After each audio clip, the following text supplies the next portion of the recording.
Kur ņemt drosmi? Es ļoti labi zinu, kā vajadzētu, es ļoti labi zinu, kā ir pareizi, bet man nav drosmes rīkoties.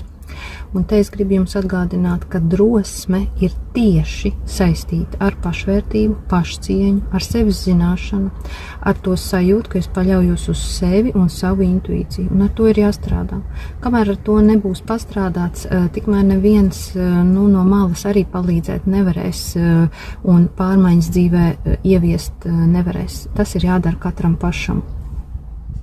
Vai šie drosmes un attiecīgi pašcieņas jautājumi ir tāda kā Latvijas sabiedrības iezīme, tad man atbilde ir jā. Daudzu gadu darbs ar jums to apliecina, arī manas pašas pieredze to apliecina, ka ir zināms programmu kopums, kas ir saveidojis sekas, ar kurām mums visiem kopīgi ir jāpastrādā. Bet pastrādāt ar to var caur individuālu darbu, jo katram tas izpaužas individuāli, specifiski. Es piedāvāju savu izstrādātu metodi, kas ir pavisam praktiski soļi, praktiskas darbības, kā es piedāvāju cilvēkam strādāt ar viņa pašvērtējumu, pašcieņu, tādu kā godīgu to momentu izķeršanu, kas kavē veikt drosmīgus soļus. Ja?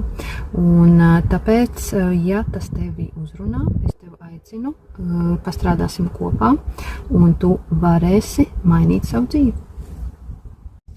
Tāpat es tev palīdzēšu saprast, vai tavi mērķi, kurus tu izvirzi, ir patiešām tavi īstie mērķi. Un tu sapratīsi, kā virzīšanās ne tai virzienā atņem enerģiju, spēkus un atkal var iedzīt kompleksos.